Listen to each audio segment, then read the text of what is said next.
3, Got confirmed here. 2, 1.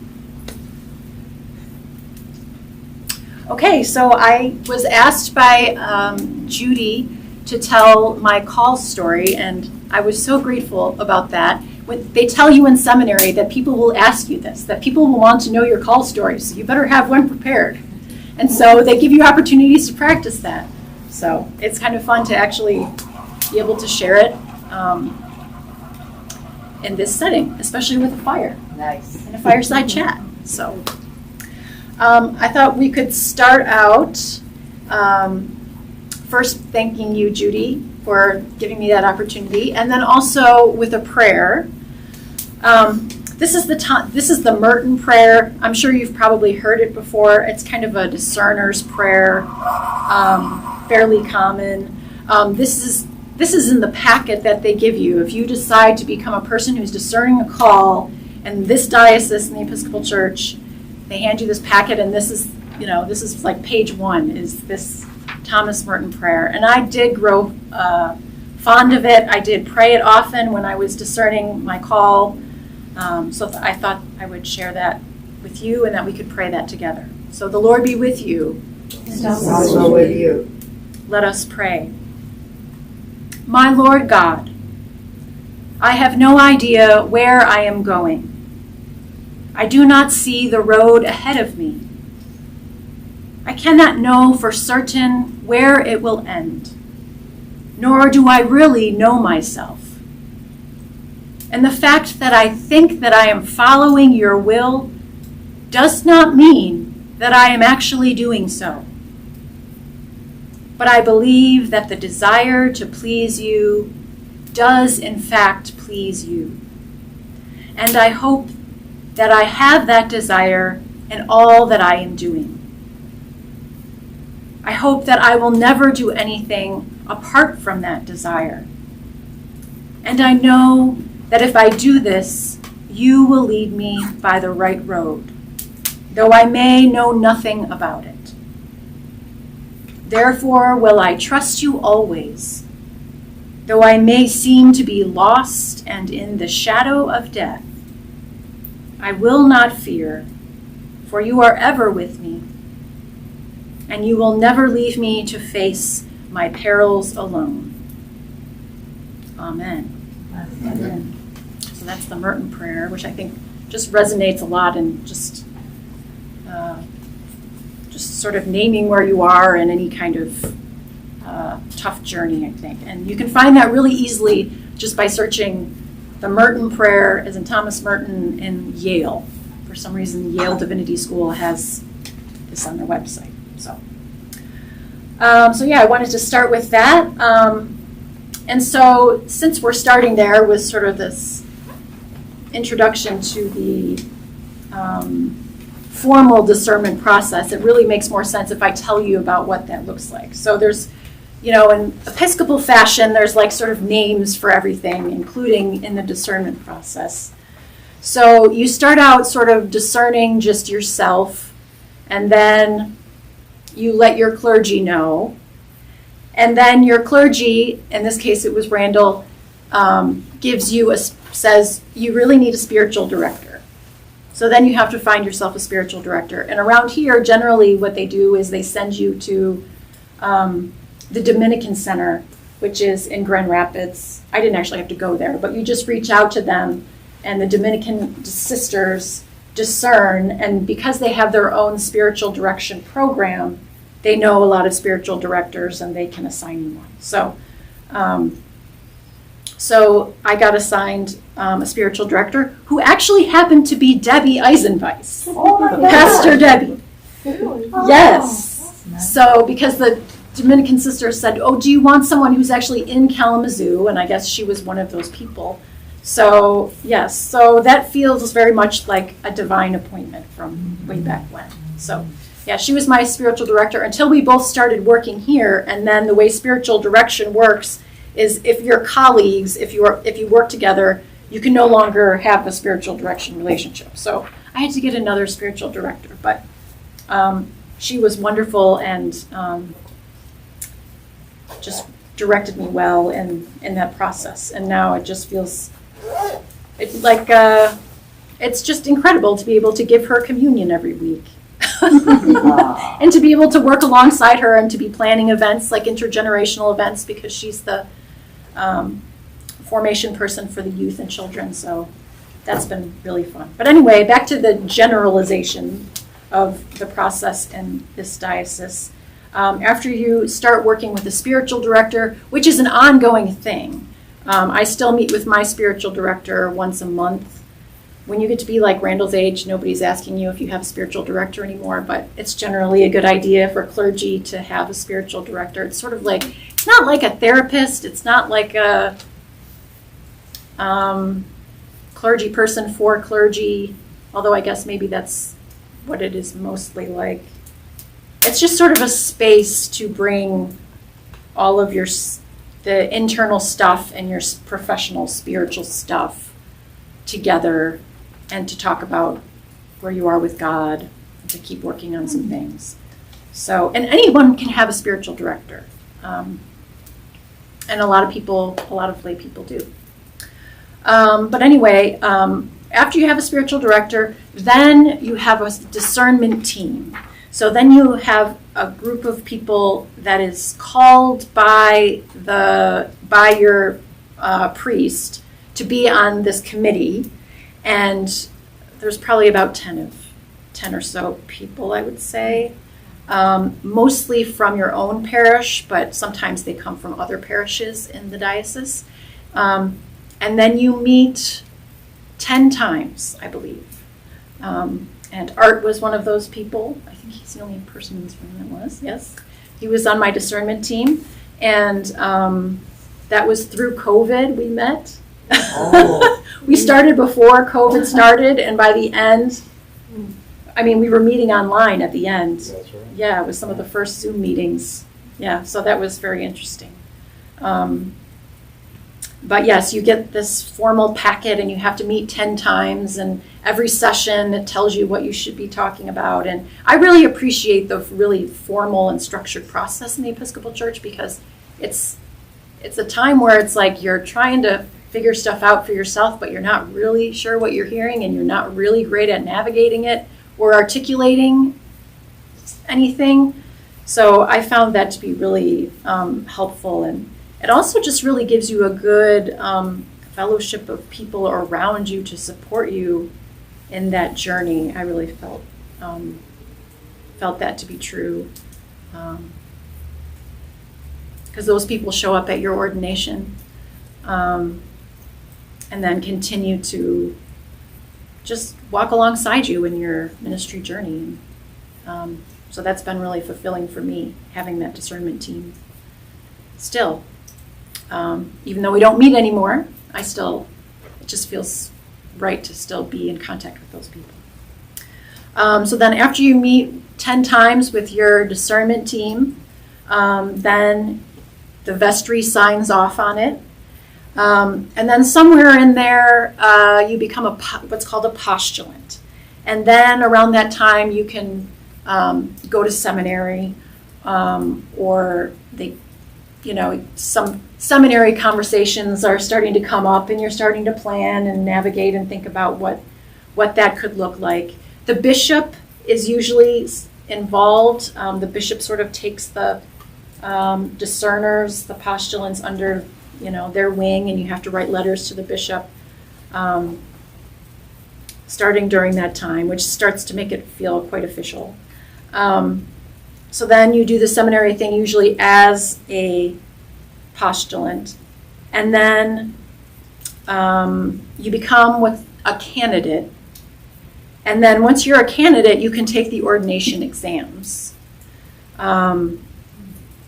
which in the Episcopal Church are not as terrible as some other denominations. I went to seminary with people in the Presbyterian Church, and they have multiple exams, probably like 6, and you have to pass all of them, and there's Bible content exams and all kinds of things.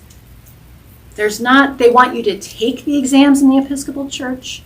They're not real strict on what the results are. And I'm living proof of that. I did not do very well on them. And, they said, well, we're gonna send some people to you, and you're gonna work on some things, and we're gonna remedy, you're gonna, we'll get this taken care of. We'll make sure you need to know. I never heard a single thing from anyone. So it's sort of, it's kind of a hazing to take it, because it's over the course of 2 days, and it's pretty intense. But then once you do it, it's taken care of. You check that box. So all during this process, you're working with what's called the COM, so the Commission on Ministry. And so they oversee you becoming a postulant and transitioning to a candidate. You turn in paperwork to them telling them how you think you're going to pay for seminary, and there's a lot of hoops to jump through. They basically manage the process. The hard part about that is those people rotate in and out. Those people don't stay on those committees very long. So some of the hard parts about working with the COM is just, it's just tricky when you're working with committees of people and you never really see them. They don't really see you. It's just you have to do certain things and check certain boxes. And I did a lot of this process alongside Barrett, if those of you who know who Barrett Lee is. And we both found this process of working with COM to be really difficult. I hope there are no diocesan people watching this. And some of that they're okay with. They know that it's hard for people, and there are certain things they don't want to fix about how the COM runs, because they want it to be somewhat difficult. But when in this prayer it says, I may seem to be lost and in the shadow of death, that reminds me of my experience of working with the COM. This is all before seminary. This is like the whole process. Okay. This is from for me, this was like 6 years. So from 2019 to 2025. So during seminary, and during that whole 6-year period, it was just always very difficult. And I think people are trying to be better. They're trying to make it more organized and be on top of things, but it is what it is, at least for now. So that's just a general overview about the process and this diocese. I just want to give you a little bit of background about my faith journey, just because it's, ordination is really starts with your baptism. So it makes sense just to give you a little bit of background. I grew up in the Christian Reformed Church, so I'm of very Dutch heritage. So West Michigan, we have a lot of Dutch people here, around the lake. That extends a little bit down and around the bottom of the lake to like the south part of Chicago. Lots of blue-collar Dutch people that live there. They all sort of came around the same time, like right before the turn of the 20th century, late 1800s. And so I'm third generation Dutch, so my great-grandparents all came over here, sort of within that window of time. So a lot of my, being Dutch and Reformed sort of has been intertwined my whole life, which sort of makes for kind of a bubble, sort of sheltered existence. So I went to a private Christian Reformed school and went to Christian Reformed church, and that was really all I knew. I thought what it meant to be a Christian was to be Reformed. And that really wasn't challenged at all until I went to college. And then I went to an evangelical college and was just really surprised that I was hearing these ideas about free will, and I just could not square that there was anything outside of, not everyone believes in predestination? What is this? I thought that's what it meant to be a Christian. So I remember poring over, all of these in college, these lists of the proof texts for, predestination, and the proof texts for free will, and just how could the Bible say both of these things, and how could they contradict each other? And that was a big coming of age thing for me. And also, I would say part of the beginning of sort of Anglican thinking for myself, because I started to see that sort of like the blind man and the elephant, about that parable where one is standing by the trunk and one is standing by the... One's feeling the tail. Yes. Right. An elephant is a rope. No. And one is standing by the tusk and describing what the big tusk is like. And, of course, these are both parts of the elephant, and yet, and they connect, in ways that neither of the blind men could see. But they were both describing their own reality, and they weren't wrong. It's just it all connected into one larger animal, one larger beast that they couldn't see all of. So I think that really, the Episcopal faith really allows for that, and I think that was sort of the beginning of how I ended up in the Episcopal Church. Was with that.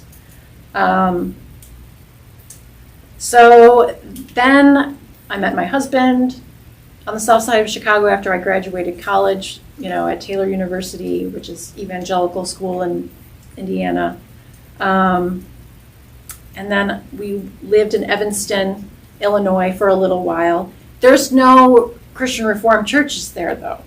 So, of course, we had to broaden our horizons a little bit. So while we were there, we were Presbyterian. Now, I am, of course, banging my head against the wall because Evanston is an incredible place to be an Episcopalian, because they have a seminary there and they have a lot of wonderful Episcopal churches. But I wasn't Episcopalian then, unfortunately. But we were Presbyterian, so I was sort of getting in that direction a little bit. So we got married and lived in Evanston for a little while, and then my husband John took a job with Kellogg, and that's what moved us here to Michigan. And so there isn't much of a publishing scene. I had a job at a textbook publisher in Evanston that I enjoyed, but we decided to move, and there's not much publishing here, so I ended up just, we had 2 kids, so I ended up staying home with them. We didn't have family around, so that was just the best choice for us at the time, for me to stay home with them. But as my kids were getting older, in my 30s, I started to have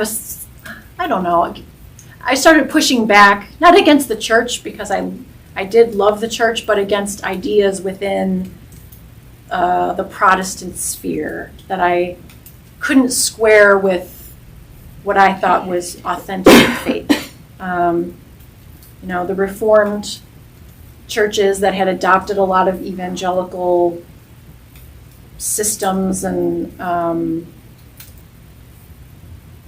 ways of being in the world, I was starting to see as homophobic. And I was starting to see, threads of Christian nationalism, although at that time, we weren't really saying Christian nationalism. We were not giving it that label. But I was noticing some trends that I couldn't square with some Navajo cousins that I have and their faith, as well as I read Jesus for President, which is a very interesting book, by Shane Claiborne. Oh, yeah. Jesus for President. Have you heard of that book? I've read that book. People haven't really talked about it in a several while. of his books, yeah. Yeah. But this is a very grassroots, and I don't know that he says Christian nationalism in here, but that's when really my son what was he's in talking high school, about. He turned me on to that book. Oh, really? Some friend gave it to him. And Yeah, it's very accessible, there's a lot of pictures. It's not really theological per se, it's just very earthy, down to earth kind of a thing. But because I had read this book, and it's basically about how the American project, you know, like to be a Christian and to be an American are not the same thing, and we can't, you know, just merge them together. And a lot of that ends up, and seeing that a lot of that takes on the shape of white supremacy. So because I had read that book, and because I have my mom's sister married someone who was Navajo, and so I spent a lot of time on like near the Navajo reservation and with them, and the way that they do their faith is very different. And so I think that also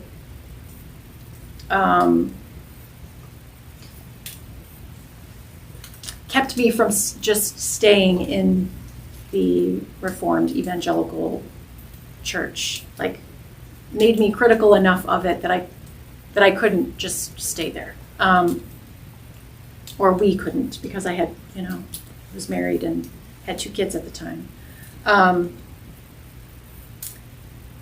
so we ended up leaving there after, well, we were at a, like an evangelical / Reformed church out in like Oshtemo. And one time we walked in on Memorial Day weekend and they were playing taps, and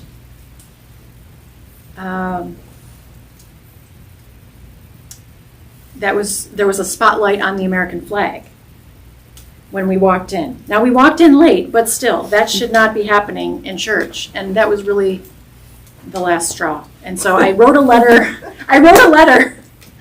And I really wanted them to, you know, sort of say, you're right, we're going to change course, but they defended their actions and said, well, you know, Jesus gave the ultimate sacrifice, and so we think that military observation in church is okay or something. But anyway, so then we left there. So this was another thing that happened in like my late 30s. So we left there and then went back to St. Luke's. Now you might be saying, like, when were you at St. Luke's? Well, when we first moved here, when it was just myself and John, we were at St. Luke's for about a year before we bought a house in Millwood before Holly was born. And we really enjoyed our time there, but we didn't really know anyone. And it was a really quiet time here. It was a very somber time here. I think it was after, I know it was a tumultuous something that happened with the bishop. The bad times, yes. The troubles. The troubles that I hear about. I guess, you know, like, it was during that time. So people pretty much just sort of kept to themselves. And we really enjoyed the worship and everything, but we just never really got to know anyone. Especially because, you know, where we do coffee hours so far away from the sanctuary. That was like a real factor, I think. So anyway, we were there for about a year, and then once this whole thing, you know, once we decided we were leaving this other church, we thought, okay, well, let's try St. Luke's again. So, and I especially was going on Wednesdays. And then only after a couple months of going on Wednesdays, Randall asked me if I would do social media. So then that really, really got me to know other, you know, people really well. I got to know Randall, of course, really well. I had to go to staff meetings every week. And then I think from there, I think I was generating a lot of my own content for social media. And I felt like I was sort of hitting a wall, like I wanted to do more with it, but I felt like I needed more training. So that was one thing.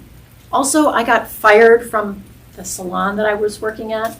I was working at a hair salon, like this woman-owned business in Mattawan. You know, other moms, you know, started this salon, and they were looking for someone to do like the bookkeeping and the answering the phones and things, making appointments. And I was like, oh, that's great, you know. So I worked there, and it worked pretty well for like a year or two. And then all of a sudden, like, I left the heat on or something one time, and apparently that was grounds for firing me. And I was really humiliated. This was like really devastating. You know, I had kids at this time, and I had to tell my own kids, like, I got fired from a job. it was embarrassing, and I knew that I probably wasn't going to be able to find another job very easily. Fortunately, I still had the social media that I was doing, but I was really like kind of hitting rock bottom, and I was nearing the end of my 30s. I really wanted to be doing more professionally, but I wasn't finding any full-time jobs that would take, someone who had been a stay-at-home mom for as long as I had been, 8 years or something.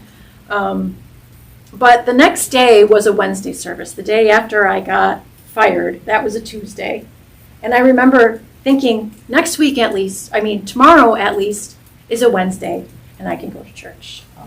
And I started to just appreciate more, like, the way that church has been so meaningful to me my whole life. Even though I, had struggled with different facets of it and denominations of it, like, just church has always just sort of defined me, and I started to realize that isn't the case for everyone. And as more people my age were leaving the church, it just sort of felt more like I was taking it on as my own identity, I think. So I would say there was kind of like a midlife thing going, just not wanting to do more professionally, wondering what I'm supposed to do now. My kids are getting older, they're more independent. I need to do something with, the rest of my life. What's that going to look like? And then a Friday in July, I remember specifically, I was washing the floors. And my kids were at a park nearby at some, family party with the neighbors or something. And John he often has, in the summer, has Fridays off, or afternoons off, Friday afternoons off. So he was working in the garage, puttering or something. And the thought just occurred to me, like, maybe the next chapter, maybe the next thing is that I'm supposed to go to seminary and become a priest. Oh my gosh. I've been thinking these, about what comes next. So it wasn't so completely random, but I feel like it was sort of random for it to come that clearly. And so then I said it, John, I could hear John in the garage, the screen door is open or whatever. I'm like, hey, John, what if the next thing is I become a priest? Oh. And so I thought maybe, I thought he was going to, show some enthusiasm. He's like, okay. Just that flatly. And so I was like, okay, well, maybe that wasn't, But I realized that, no, he was supportive. He just, he didn't want to, I don't know. I was a little bit critical in the moment, I wish you would have been more enthusiastic or something. But no, I realized that, I do think that was the right mode. That was the right way to play it as my supporter. So, and I remember specifically that I was washing the floor because that has sort of been a theme. If you would say, I wouldn't say that I'm, audibly hear from God at all. But there's something, I have a lot of floor space, a lot of tile floors in my house. I hate washing the floors. I absolutely hate it. But there's something about, I don't know if it's the bilateral movement or, I don't know, just my brain starts going when I'm washing the floor in spiritual ways, I guess, because I'm not paying attention or something. So that has become sort of a theme. I wouldn't say it started with that Friday in July, but floor washing has become sort of this spiritual connective space for me and God. I still don't like washing floors. I still hate it, but it's become a thing. So I would say that the rest of what I consider my call, the pieces of it, I would say is less linear and more like a layering or like spokes going through, spokes connecting in the middle of a wheel. Or maybe I also think of it sort of like embroidery thread in a embroidery hoop, if they're layered over or under or that kind of thing. So I sort of feel like I have the washing of floors as a spoke or a thread, and motherhood, I think, is a spoke or a thread, the way that has formed me. I don't know if I would have discerned a call if I weren't a mother first. I don't know. And I know that they're distinct things, and I don't necessarily consider myself mothering parishioners, but there is something, I do think motherhood is a leadership role, and I think maybe we don't think about it that way as often as what we should. I think parenting is a kind of leadership role, and I think it's one that really has equipped me for ministry. So I would say that is a thread. Being middle-aged was a thread. And then also, I would say one of the major threads would be this picture that I took in 2017. So this is a tree that's on Texas Drive. It's still there. I was driving past. This was on my daughter's birthday. Do you know which tree this is? Yeah. On Laura's birthday, this was January 2017. I was on my way to the Verizon store, I remember. And on my way there, I thought, wow, that's really amazing. Because that tree did not look like that the day before. It was, as you can see, it's like in the middle of a storm. Yeah. And there was something about it that was very much speaking to me on all the way to the Verizon store. So by the time I got back from the Verizon store and passed it again, I thought, okay, well, I guess I'm going to go home and get my camera. So it was terrible weather. I don't know, it was like freezing rain or something. It was sleeting sideways or something. I'm trying to like shield the camera, and I'm pulled over on the side of the road. But I just, it just really spoke to me at the time. I don't know if you can see, but there's actually a hole going through the middle of the tree. Like one of the branches is ripped off and there's a hole in it. This tree is still leaves out every year, even though the hole is now much bigger. But it's still going, and every year I check, and I would say this sort of functions to me almost like a living icon, I would say. Wow.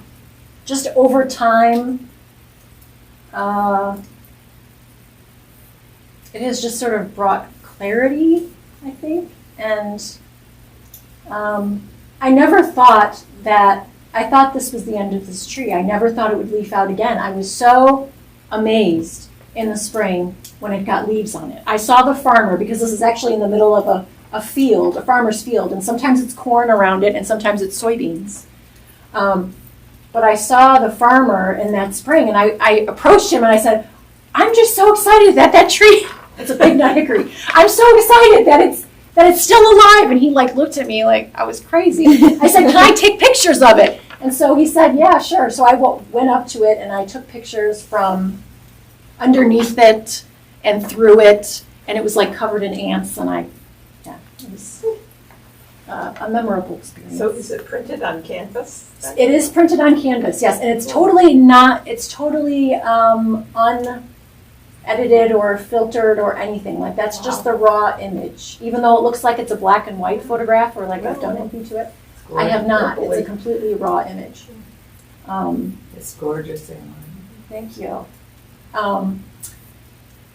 And so, but it also has sort of this was, after, I did really feel like 2016, after that election, I was surprised at the behavior of the American church in that election and what we were aligning ourselves with. And I was really devastated by that. And I really sort of looked to this image as sort of representative of the American church. That it was really in a really terrible place. And so when I saw that it had leafed out in the spring, I really took that as a sign that there was hope for the church, that the church could recover, and this was not. I didn't think it was the end, but it's just I just couldn't see where it was going. So then after I took that, I actually entered it into Art Prize. I took the money that my mother-in-law or my in-laws gave me for my birthday in March. So this was January. And I thought, I'm just going to use it as the entry fee for Art Prize and see if I can get in. So I did, and then I got this in Art Prize. So this was an Art Prize 9, which was in 2017. And Kelly was in the same Art Prize. Kelly is a painter. I started painting when I taught my last class at Western in 2010, and there were 6 of us, and this art teacher in her barn gave us lessons, and she told me to enter this one thing, and I thought it was hideous, but it won first prize. Oh my God. But my son kept bugging me, Mom, you need to, and I kept saying, Mike, he's up in D.C. So finally I said to Art, I got to get done. I said, take this picture, and he held it outside on our railing. You could see his hands holding it, and because you had to enter, Yeah. And I thought, now I can say at least, because you could see him holding it. I took it with an old iPhone, which was nothing, sent it in, and ding, blasted, I got in. Right. So our pieces were actually exhibited in the same venue that year, the Sweet House. When we didn't realize this until after the fact. Yeah. Yeah. So that's another incredible story. Yes, very neat. And then we Kelly and Art and I did a lot of, we were communion visitors. What years was that? That must have been 2019, before COVID. 17 to 19. Yeah, it was before Yeah. COVID. Eucharistic. Right. So that was visitors. another layer in there. Can I ask you a question? Sure. As you participated so well as a Eucharist visitor, what importance do you think you gave to the receivers during your visit? How did they see you? What did you bring to those visits? I think I brought, because of the timing of that, and I was discerning during that time and in the early stages of discerning, and I think I just brought a sense of wonder. I hadn't been in the Episcopal Church for all that entirely long. I was learning the importance of Eucharist, and I think I was learning from them the value of communion. So I think I brought a sense of learning and listening and wonder, and just, yeah. We would add too that I think you saw that you might be the only person the recipients are going to see in a day or a week, and that with your kindness and listening ability, oftentimes they would ask you to stay longer, share personal stories, and sometimes provide food, and there'd be some exchanges back and forth about their histories, and they were asking you about what you were all about. And in our view, you presented yourself with grace and empathy while you had the job to do with the Eucharist. Oh, well, thank you, Art. So anyway, that's the story of that piece. And now it hangs in my office. I do think it's, I don't know, it continues to feed my ministry in a way. And it has been part of the journey. And I also appreciated that in the time when it was exhibited for Art Prize, that it was also a leadership thing, because it did have spiritual connections. So then I got a little bit more used to talking about it, because that's part of seminary, and a part of your training for ordination is learning how to articulate the internal.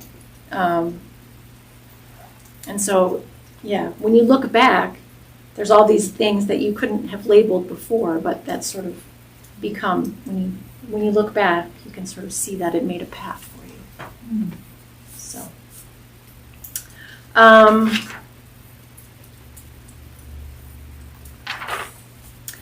so I think if I were you, I'd be saying, okay, but how do you know? How do you really know? And I think as Thomas Merton says, you know and you don't know at all. So it's kind of a combination of those things. I remember, I think because I didn't have a lot of family support at all, because my family is still very reformed. My parents did not go to college. I love them, but they don't have a broad enough perspective to understand the largeness of the church.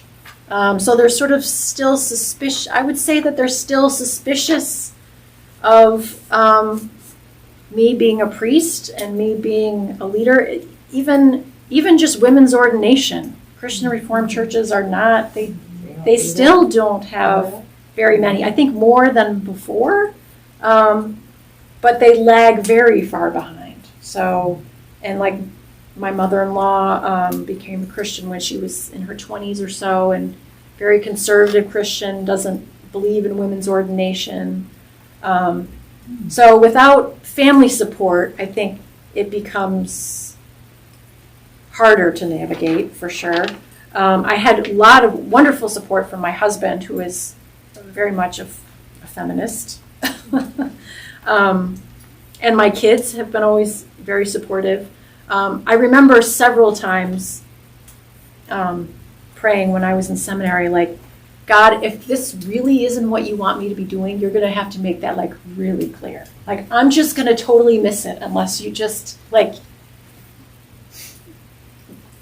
stop me somehow. I don't know. Send something, someone, because I'm just going to keep going to class unless you make that impossible. And nothing ever happened, obviously. But I think that was a real place that I found myself in frequently. Like, I'm still doing this until you tell me that I can't. Just so you know. Where were you in seminary? Up in I ended up going to Western Theological Seminary in Holland, okay. which is a Protestant seminary of the Reformed Church, which was very interesting for me to navigate, because I was going there as sort of an insider, outsider, belonged there, didn't belong there. But I felt like it offered me a chance to define myself as an Anglican believer, basically just by sort of a foil to what I had known before, or what other people were saying. Because they're trying to be more ecumenical or appeal to more people, because they're all seminaries are struggling to get students. Mm-hmm. They're trying to be more broad-minded anyway. It was a fit that worked. Also because I'm I wasn't in my 20s. I feel like I just had enough life experience where I could be like, yeah, well, I'm not signing up for that, So, and I could, research and go down the rabbit holes that I wanted to go down. As an Episcopalian, I was able to do that. One of the reasons I wanted to go there was because, I initially wanted to go to Bexley Seabury. It is prohibitively expensive.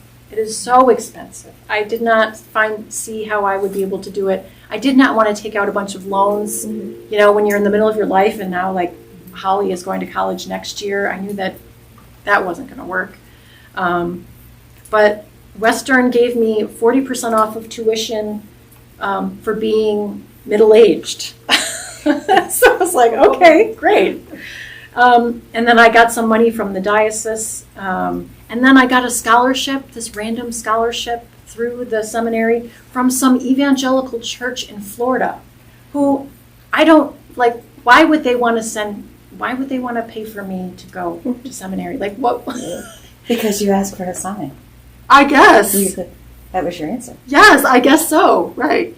Yeah, I said, make it very clear if this isn't what you want me to be doing, and God did the Have some opposite. money. Yeah, exactly. But I was so humbled that, like, you know, that even though this church probably didn't agree with anything that I stood for, or, you know, they were still going to fund me, and they gave me all this money. They have never met me.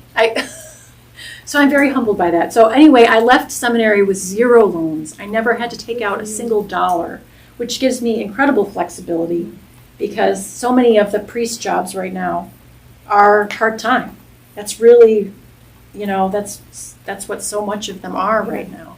And it's hard to take a part-time job as a priest when you have mountains and mountains of student loans that you still have to pay off. So I'm really grateful for that.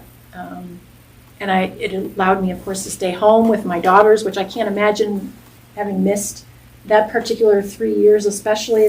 My kids were like in middle school, early high school at that time. So I thought about going somewhere far away. I'm so glad that I didn't have to.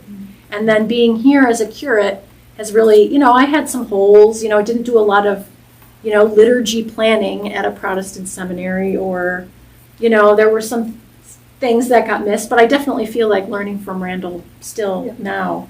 I'm certainly making up, you know, able to overcome those things. And I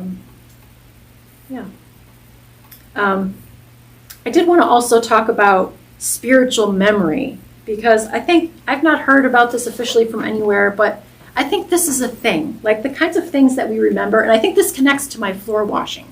The things that I remember spiritually when I'm washing floors, or the things that just like keep coming back to you that seem just small and random, but end up like, but are speaking to you in some way. Like, I'll give you an example. One time when our kids were in children's choir, my kids, and then Barrett Lee's kids, were in choir at the same time. And we were waiting for our kids to be done with rehearsal, sitting in the hallway, and Barrett misunderstood something I said, and he said, "Oh, are you discerning a call? Or are you discerning?" And I was like, "Oh, no, I'm not. Like, you misheard me." But I can't tell you the number of times that when I was discerning, I kept coming. I never forgot that. I can still remember that very clearly, and it doesn't make sense why I would remember that.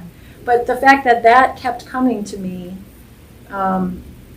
was really important, especially when I wasn't hearing from any other spaces, like, "Oh, Anne Marie, you have such great pastoral care skills, you know, like, we think you'd be a great preacher." Like, if you're not hearing that from other places, from family members or friends, and especially if you're in a denomination where no one will visualize you as, you know, in church leadership because they don't believe in women's ordination, you know, you're not ever going to hear that. So I do think I had this call on my life probably like from very early on. You know, I would speak in chapel, and I helped start a before school worship time for students in high school. But being in that, you know, in a conservative denomination like that, I couldn't see my own call because no one else could help me see that, or could see the possibility of women in leadership. So when I was able to get out of that, then I came to St. Luke's, then I was able to see that. And I think particularly getting to know Randall, when I got to know Randall specifically, I thought, I can be a pastor the way he's a pastor. You know, like I can see myself doing that. So he was in the mix too. So, are there do you have any other questions? Any thoughts? How long were you in seminary? How long did that take? I went full-time. I didn't know how long. I started out going full-time. I didn't know if I would be able to stay full-time just with my kids and schedules and stuff like that. But I was able to just stay full-time. And so I graduated. It's 87 credits. Got it. I did it in 3 years. So, yeah. When you do give a homily, Mm-hmm. they're so moving do you feel closer to the Lord? I think I've seen, it's just, do you feel the Lord is with you when you're doing it? When you're sharing it with us? Yeah, I definitely feel that God is with me in the delivery. Also, when I'm preparing it, I feel like, because I use a manuscript. Not every preacher uses a manuscript. Like Randall doesn't, and Michael doesn't. Greg does. So if you use a manuscript, then I feel that even more when I'm writing it. And you're creating it? Yeah. And the Lord So I feel it somewhat when I'm delivering it. I think even more so when I'm crafting and trying to write it. I think just in the things that come to mind, and sometimes I end up putting things down that I don't feel like I really understood fully until later, or until somebody else brings it up or something. It's interesting. I think there are some novelists who say that too, or writers who say, "Oh, well, I was just saying what the character, this character is Just kind of came through, yeah. right, and I'm just putting down what this character is doing, and art. I guess all art is probably." So when you That's prepare true. for that, I'm just thinking, do you have like writers that they have a certain desk that they sit at, and do you have a certain place, or is you're washing the floor and this pops into your Well, mind? interesting that you say that. I do Or do you work on it. Can you work in different places? I like to have as much time as possible with the scripture. So, other clergy around here will make fun of me because I work so far ahead. I only preach every 4 to 6 weeks or something here. So I like to be able to chew on that scripture and sort of filter it through real life for a while before I sit down to write it. But when I'm washing floors, a lot of times I'm definitely thinking about things. I'm putting some ideas together, but then ultimately, I give myself 3 or 4 hours or something to just At home or here? here, yeah, because a lot of the books are here. So I met the poet Sharon Olds once, and she asked me, it was right when I was finishing graduate school, and she said, well, what are you going to do for work? Nobody's a full-time poet, so you're just writing poetry all the time. What are you going to do for work? And I said, I've got a couple of adjunct professor jobs lined up, 2 at Cleveland State and 1 here. And she goes, those are not good jobs for people that want to work with the mind. What's a good job? And she said, I'll tell you a great job for a poet, a house painter. oh yeah, What?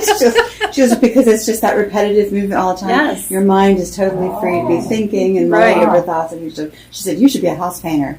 I'm so sorry I was not a house painter. I probably have volumes published by now. right, That's kind of what you're saying. right, and it doesn't drain the mind. Right. The house painting. Yeah, doesn't she drain said the just mind the spend way all your teaching time does. thinking about grammatical mistakes that your students are making and how to get something new across. And Probably she Phil said, can speak to that too, as an artist. Well, there's a lot of artists. I'm thinking of many well-known, highly regarded, that would do that. That had early in their careers pretty mundane kind of things. I mean, they were painters, they were plumbers, they were and they're hanging out in New York or whatever and doing this whatever kind of thing for somebody else or whatever to pay the bills so that they could go ahead and be there or whatever, and they were known as like, oh, you're a really good electrician, or if you really, so-and-so was a great house painter, or he was hired to do, the stuff. I don't know, he was painting the floor, but he was on the rocker and he was doing this. Well, his paintings ended up as being these stripes or whatever. I mean, it's like, yes, think about that. I think that there's a space, but I think there's a similarity in terms of discovering what it's all about in the process. You don't really know. I guess one of my early professors had said, if you know the answers, Phil, to what you're making, there's no point in doing it. Mm-hmm. I mean, you're doing it because you're trying to figure it out. Mm-hmm. And if you can't figure it out right away, then that means you really are thinking about something serious.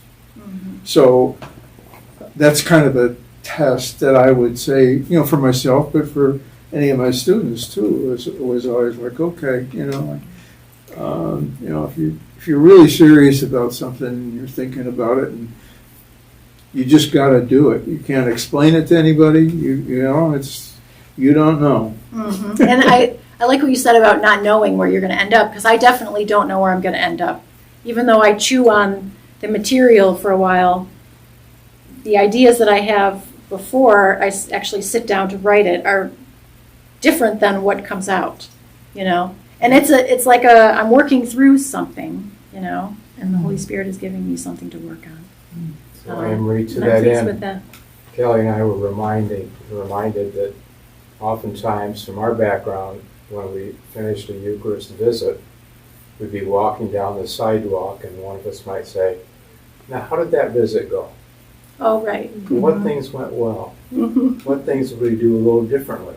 Mm-hmm. And there wasn't necessarily the right answer, but you were always willing to do some self-evaluation Mm-hmm. so that you were comfortable on the next time with that particular visit. You might do something the same way or adjust it, but you were not threatened by or put off by the task of just doing some self-evaluation. Mm-hmm. Oh yeah, I liked those, and I pretty feel like great. it was a good microcosm, a good way to scale up, I think, to the work that I'm doing now. And I sort of knew that going in. I think I was interested in doing it initially because I was starting to think that maybe I had a call to ministry, but it was a good testing ground. Speaking of Eucharist, I will say this: the one book that I have read that is, I read this before I started discerning a call, but I actually read it as an assignment in seminary as well, and I did some writing with it. I highly recommend this book.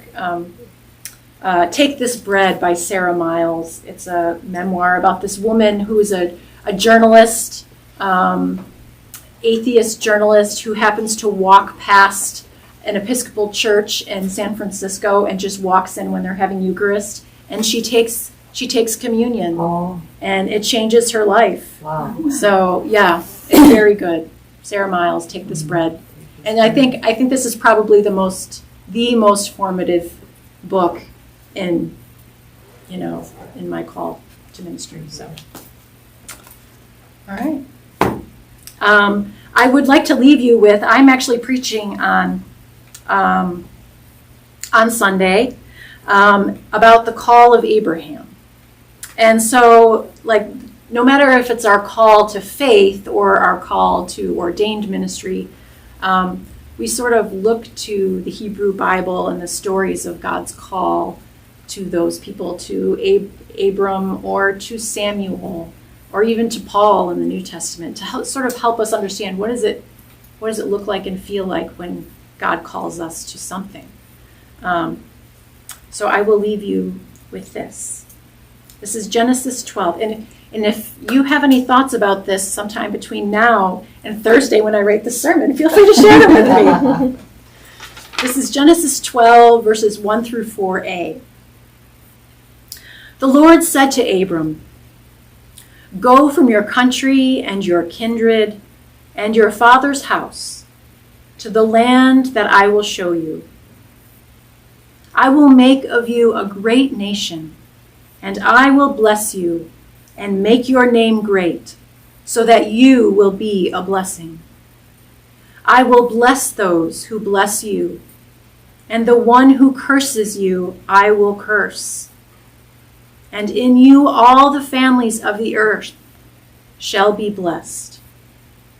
So Abram went as the Lord had told him, and Lot went with him. And with that,